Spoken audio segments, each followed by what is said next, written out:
এই যে এটা রসটা মাখাচ্ছে, এই রসটাতে হেড পাতা আছে, ওইগুলো হচ্ছে বেশি ঝোপ ঝড়েতে থাকে ওই পাতাগুলো।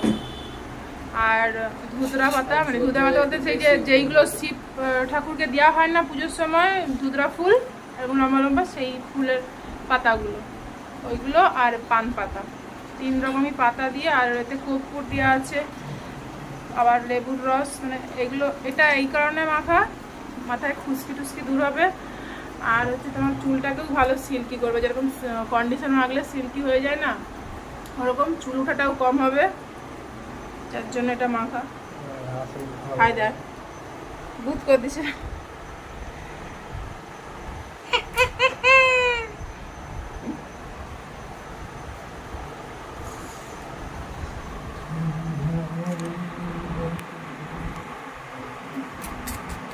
बंद कर दो।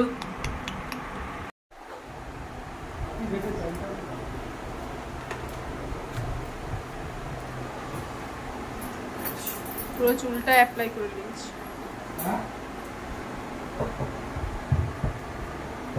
একা একা না মাখতে পারলে বরকে দিয়ে মাখাবে, বররা আছে কিসের জন্য।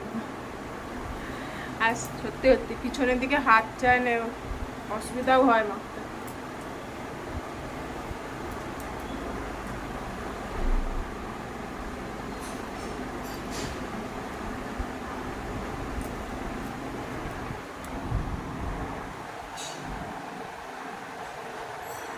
চুলটা শুকনো হয়ে যাক, শুকনো হয়ে গেলে তারপরে শ্যাম্পু করে নিতে হবে।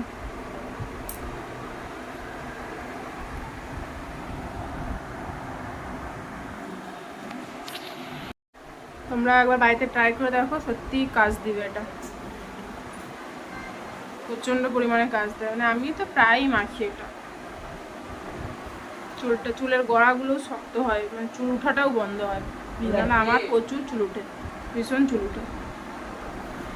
এইগুলো মাখলে যখন মাখবো তখন বেশ কি সুন্দর, মানে প্রায় 2 সপ্তাহ 3 সপ্তাহ বেশ চুল উঠা বন্ধ থাকবে। আবার মাখা যদি বন্ধ করে দিয়েছি ব্যাস, আমি তো এমনিতে খুব কেয়ারিং করি না তো চুলের কেন স্কিনের কেন, যখন করি তখনই বেশ ভালো থাকে, সেই জন্যই বললাম তোমরাও করে দেখবে। মানে কি কি বললাম বলো তো, না জানি না আমি। ওই ধুতরা পাতা আর পান পাতা আর হেড পাতা, 3টে পাতা, 3 রকমই পাতা।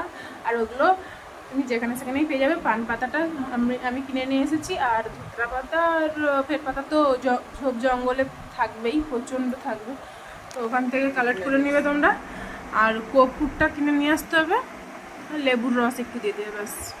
এই 5টা উপকরণ দিয়ে মারাত্মক, মানে একটা সুন্দর হেয়ার ট্রিটমেন্ট হয়ে যায়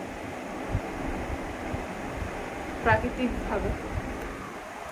চলো, যদি আমার এই টিপসগুলো ভালো লাগে একবার মেখে দেখো, সত্যি খুব ভালো কাজ করে। আমি নিচে অ্যাপ্লাই করেও তোমাদেরকে দেখিয়ে দিলাম।